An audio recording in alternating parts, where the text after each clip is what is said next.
How trivial the things we so passionately want truly are. We so passionately want things because we so passionately believe that they will make us happy, that they will fulfill us, that they will give us some intrinsic meaning. But this is so often not the case. And to the man who needs more, he will never have enough. But the one who has enough will never need more. And that's why the things we want so passionately are so trivial, because they don't give you they don't give you what you think they're going to give you. So often they just give you more worries, more problems. People think once they have a certain dollar amount in their bank account, all their worries will go away.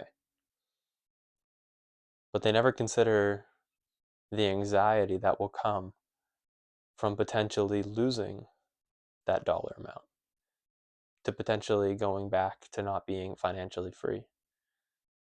There will be anxiety that comes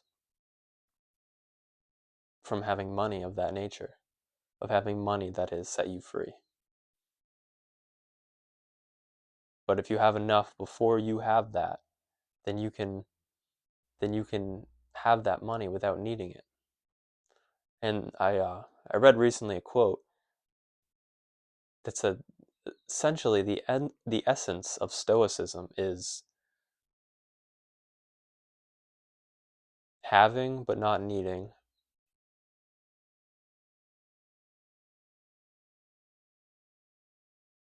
Hmm, I kind of forgot it, but it's something along the lines of, yeah, I think it's wanting something but not needing it,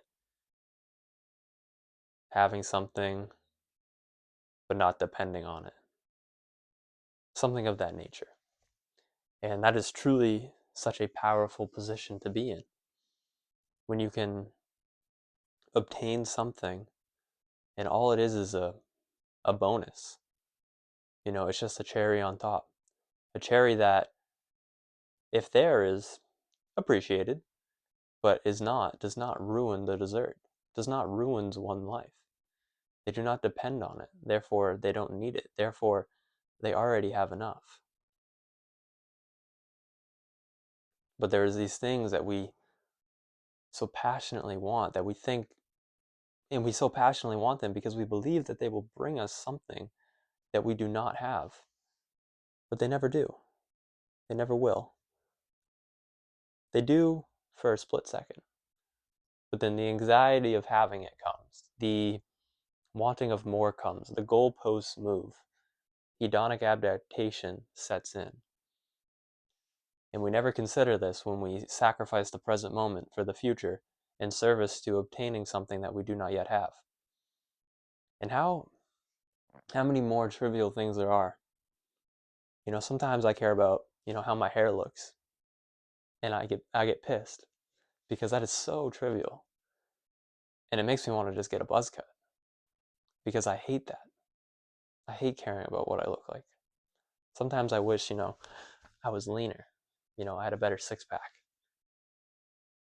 How trivial that is. Because I want it because I believe it's going to give me something I don't have. I believe it's going to give me peace of mind. I believe, it's going to give me more confidence, but it never does. All it does is bring more anxiety. All it does is bring more fear of not having it. But if this can just be enough, then everything else is just the cherry on top. And you don't want things so passionately that are so trivial. You still strive for things. You still have goals that you want to obtain. But you realize if you do not obtain these goals, your life is not ruined. You realize that if you never see these things to fruition, you still have so much. It's I think it's paramount that we remind ourselves of what we have and how we would yearn for it if we did not have it. We yearn for all these things we do not have, financial freedom, a job we like, more friends, more loved ones, etc. Instead of cherishing the loved ones we have, the friends we have, the money we have, the job we have, because all those things, if you put someone in our position, it would be their dream life. You are currently living someone else's dream. Unless you are the most down bad person in the world, and there can only be one of them. And whoever that is, I pray for him. But even if you're the second most down bad person in the world, you're living someone's dream. The most down bad person in the world would rather be in your shoes. So out of 7 billion people, there's only one person who truly, I mean, has the right to complain, but it's not like that's going to get you anywhere. That's just a waste of time in itself. But we all have something to be grateful for. We all have things that if we didn't have, we would be grateful. We would yearn for. Presumably you have function of all your limbs.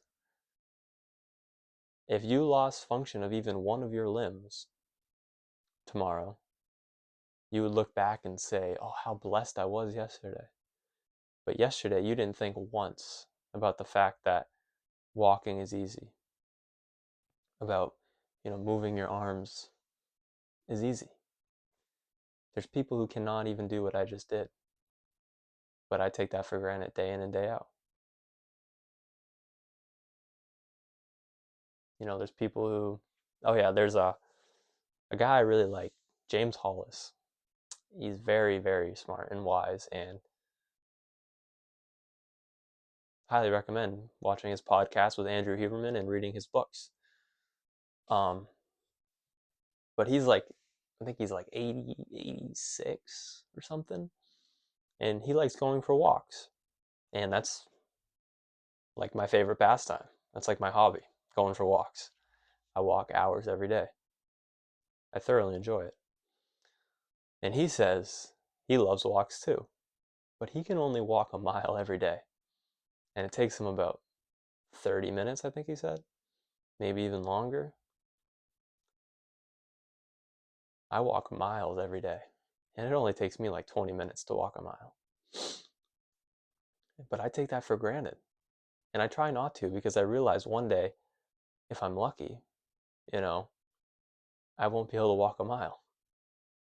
And that's such a weird thing to say, but if you pray for old age, if you pray to live long, you gotta understand what you're praying for. No, I gotta sneeze. Sorry, give me a second. Bless you. Thank you. Yeah, you gotta understand what you're praying for. You're praying your body hurts. You're praying for wrinkles. You're praying for gray hair. You're praying to bald. You're praying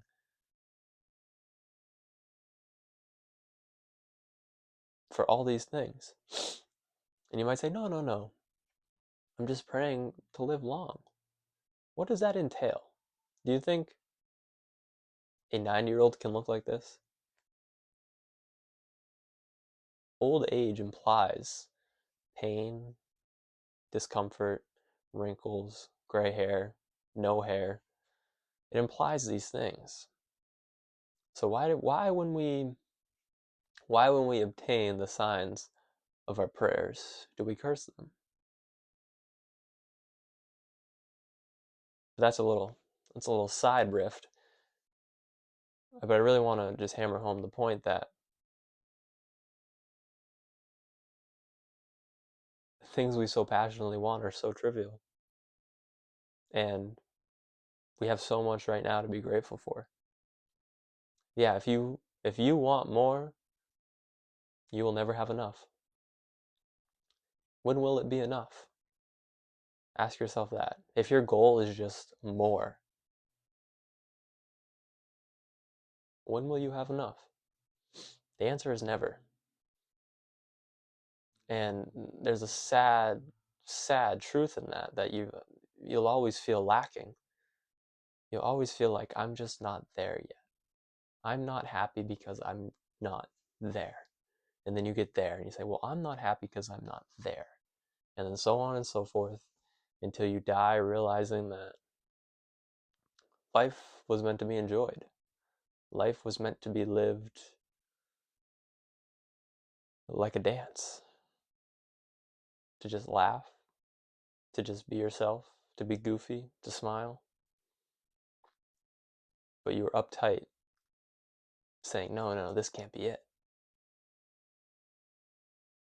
That's another quote. I don't know if it's a quote, but it's kind of something I remind myself of that I learned when I was, or I, Sam Harris's Waking Up app talks about it a lot. And he says, this moment is missing nothing. However you feel right now, whatever's happening to you in life, nothing is missing. And that can be scary at first, but then you realize how liberating that is because you are lacking nothing. You have everything you need. That can be truly liberating if you can grasp it from the right frame of mind and the right point of view. That's a liberating analysis of life. There's nothing missing.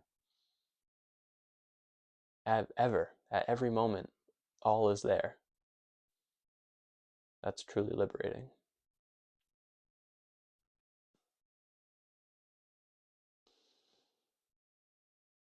I was going to say something else, but I forgot. What a pity. It was good. Yeah. I'm sure I've said it before, anyways. But yeah, just remind yourself when you want something so passionately, how it's not going to give you what you think it's going to give you. The goalposts will just move. More will be necessary for what you thought less needed.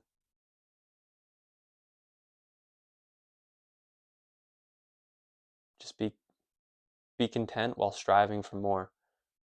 But every second, every milestone, everything you obtain is just a cherry on top. That's all it is, just cherries on top for the rest of your life.